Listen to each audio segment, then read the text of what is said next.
Today we are going to start our new topic, match the function. Function match કરવા. આ એક લેંગ્વેજની જોડતા જોડવાની એક્સરસાઇઝ છે જે તમારે 3 ક્વેશ્ચન આવશે એક્ઝામમાં. ક્વેશ્ચન નંબર 32 થી 34, 32, 33 અને 34 3 માર્કનો જોડતા જોડવાનો પ્રશ્ન આવશે. બહુ જ ઈઝી છે. આમાં ફક્ત જે અહીંયા લખ્યા છે 1 2 3 4 એવા 20 જ સ્ટેપ છે. 20 જો તમે સમજી લેશો તો આરામથી તમે પ્રશ્ન 3 માર્ક્સ ઇઝીલી મેળવી શકશો. તો પહેલું જોઈએ એમાં describing the past event. Describing the past event. Past એટલે ભૂતકાળ. ડિસ્ક્રાઇબ કરવી એટલે વર્ણવી કે દર્શાવવી. બરાબર? તો તમારે એવા વાક્ય આપ્યા હશે જેમાં ભૂતકાળ વિશેની કંઈક વાત હશે કે ભૂતકાળની ક્રિયા દર્શાવતું હશે, તેને તમારે ડિસ્ક્રાઇબિંગ ધ પાસ્ટ ઇવેન્ટ સામે લખ્યું હોય એની સાથે મેચ કરી દેવાનું, એટલે કે જોડી દેવાનું. જેમાં કેવા વાક્ય હોઈ શકે જેમ કે for example Riya was not happy. Riya ખુશ નથી. વોઝ આવ્યું. વોઝ એટલે ભૂતકાળ દર્શાવે છે. વેર એ પણ ભૂતકાળનો શબ્દ છે. We were shouting when the principal arrived. એટલે કે પ્રિન્સિપાલ આવ્યા ત્યારે અમે બૂમો પાડતા હતા. આ વસ્તુ ભૂતકાળ દર્શાવે છે. બરાબર? એટલે કે was હોય કે were એ ભૂતકાળની ક્રિયાઓ દર્શાવે છે. Payal got 2 awards. અહીંયા was were નથી આપ્યું પણ got. આ got શબ્દ એ had નો ભૂતકાળનો શબ્દ છે, એટલે આ વાક્ય પણ ભૂતકાળની ક્રિયા દર્શાવે છે. એ સિવાય I made mistake. આ made શબ્દ એ make નો ભૂતકાળનો શબ્દ છે, એટલે આ ક્રિયા પણ મેં ભૂલ કરી હતી એ ભૂતકાળની ક્રિયા દર્શાવે છે. બરાબર? તો આવું કોઈ પણ વાક્ય હોય જેમાં ભૂતકાળની ક્રિયા દર્શાવાતી હોય તો એને સામે ડિસ્ક્રાઇબિંગ ધ પાસ્ટ ઇવેન્ટ એવું આપ્યું હોય એની સાથે મેચ કરી દેવાનું, એટલે કે જોડકું જોડી દેવાનું અને આનો 1 માર્ક પાકો. ફક્ત જોડવા જોડવાનું. બરાબર? આવા બીજા કેટલા હોઈ શકે અને કેવા હોઈ શકે એ જોઈએ. બીજું, expressing possibility, ability, obligation, necessity. Express કરવું એટલે દર્શાવવું કે વર્ણવવું. શું બતાવવું હશે? પોસિબિલિટી એટલે કે શક્યતા. કોઈ વાક્યમાં શક્યતા દર્શાવાતી હોય એ. એબિલિટી એટલે કે ક્ષમતા, માણસની તાકાત, આવડત, એને ક્ષમતા કહેવાય. ઓબ્લિગેશન એટલે ફરજ. તમારે આ કરવું જ પડશે એ તમારી ફરજ દર્શાવે. ઓબ્લિગેશન. અને નેસેસિટી. નેસેસિટી એટલે જરૂરિયાત. આ કરવાથી આમ થશે એ જરૂરિયાત. તમે જમશો તો તમારું પેટ ભરાશે. આ જરૂરિયાત છે. જમવું એ પેટ ભરવાની જરૂરિયાત છે. બરાબર? તો આવી કોઈ વસ્તુ દર્શાવાતી હોય એવું વાક્ય હોય તો એને એક્સપ્રેસિંગ પોસિબિલિટી કે એબિલિટી જે શબ્દ આપ્યો હોય એની સાથે મેચ કરવાનો. કેવા વાક્યો હોઈ શકે? For example I can speak English. હું ઇંગ્લિશ બોલી શકું છું.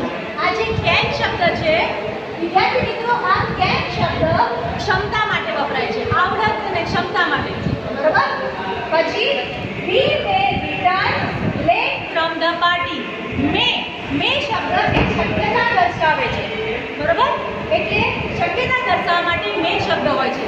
આ છે ને ઈઝી ટ્રિક્સ છે જે જોઈ તમને તરત ખ્યાલ આવી જાય કે તમારે કયા સાથે વાક્ય જોડવાનું છે.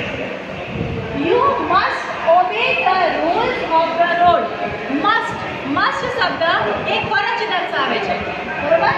તો જો must શબ્દ આપ્યો હોય તો તમારે સમજવાનું કે એક્સપ્રેસિંગ ઓબ્લિગેશન ત્યાં આપ્યું હશે તમારે એની સાથે વાક્ય જોડી દેવાનું. અથવા we should obey our elders. આપણે આપણા મોટાઓનો વાત માનવી જોઈએ. should શબ્દ એ જરૂરિયાત દર્શાવવા માટે વપરાય છે. જો આવા શબ્દો હોય તો તમારે એને સમજી અને આમાંથી કોઈ પણ આપ્યું હોય કે એક્સપ્રેસિંગ નેસેસિટી, આ ચારમાંથી એક જ હશે. કાં એક્સપ્રેસિંગ પોસિબિલિટી હશે, કાં એક્સપ્રેસિંગ નેસેસિટી. એવું આમાંથી શબ્દ જોઈ સમજી અને એને જોડવાનું. પછી છે ત્રીજો, expressing frequently and manners. Frequently એટલે સતત વારંવાર થવું. વારંવાર થતી ક્રિયાને કહેવાય. અને મેનર્સ એટલે રીતભાત.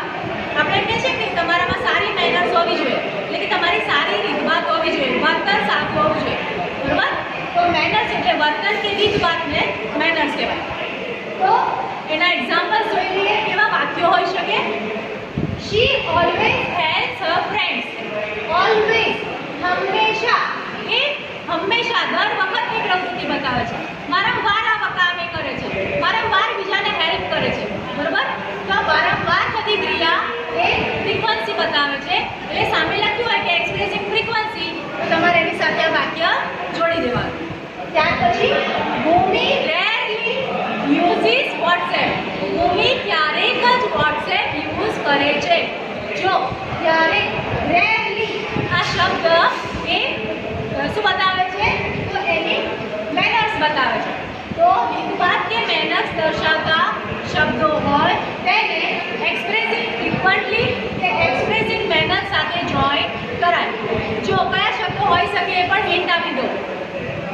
જો તમારા સેન્ટેન્સમાં ઓલવેઝ એટલે કે હંમેશા, નેવર એટલે ક્યારેય નહીં, સમટાઈમ્સ ક્યારે, જનરલી અથવા યુઝ્યુઅલી એટલે સામાન્ય રીતે, આ બંને શબ્દોનો મતલબ સામાન્ય રીતે થાય. બરોબર? અથવા ફ્રીક્વન્ટલી એટલે કે વારંવાર, રેરલી એટલે ભાગ્યે જ, કોક જ વાર, અને ઓકેઝનલી એટલે કે પ્રસંગોપાત, ફક્ત પ્રસંગ દરમિયાન કરવાનું હોય તો ઓકેઝનલી. બરાબર? આમાંથી કોઈ પણ શબ્દ તમારા વાક્યમાં હોય તો બિલકુલ આંખો બંધ કરીને સેન્ટેન્સ ફ્રીક્વન્સી કે મેનર્સનું જ હોય જોડી દેવાનું. Okay, easy. ચલો last one, expressing emotions. Emotion એટલે ખબર જ છે, લાગણી. Very good. તો લાગણી વ્યક્ત કરતું વાક્ય હોય એને એક્સપ્રેસિંગ ઇમોશન સાથે જોડી શકાય. અને આમાં પણ એકદમ ઇઝી, સીધા જ શબ્દો કહી દઉં. હિન્ટ છે oh, alas, hurray, wow, cheer up, what a surprise. આવા જે પણ વાક્યો છે, આ કેવા વાક્યો છે? ઉદ્ગાર વાક્યો. યસ. અને ઉદ્ગાર વાક્યનું ચિહ્ન આવું હોય છે. Very good. તો જો ઉદ્ગાર વાક્યો કે ઉદ્ગાર ચિહ્નવાળા વાક્યો હોય તો ઇઝીલી એને એક્સપ્રેસિંગ ઇમોશન સાથે મેચ કરી દેવાનું. બરોબર? અને ફોર એક્ઝામ્પલ આપણે વાક્યો પણ એકવાર જોઈ લઈએ. Oh God, I miss it again. મેં ફરીથી હું આ ચૂકી ગઈ અથવા ચૂકી ગયો. ઓ ગોડ એક્સપ્રેસ આવ્યો અને ઉદ્ગાર વાક્ય આવ્યું, એટલે કશું પણ વિચારવાની જરૂર નથી, સીધા ઇમોશન સાથે મેચ કરી દેવાય. હુર્રે ખુશીનો ભાવ છે. We won the match. Alas દુઃખનો ભાવ છે. He lost his father yesterday. એના ફાધરને એણે ગુમાવ્યા ગઈકાલે. તો અલાસ. અને wow, this is a fantastic painting. અરે વાહ, આ સુંદર પેઇન્ટિંગ છે.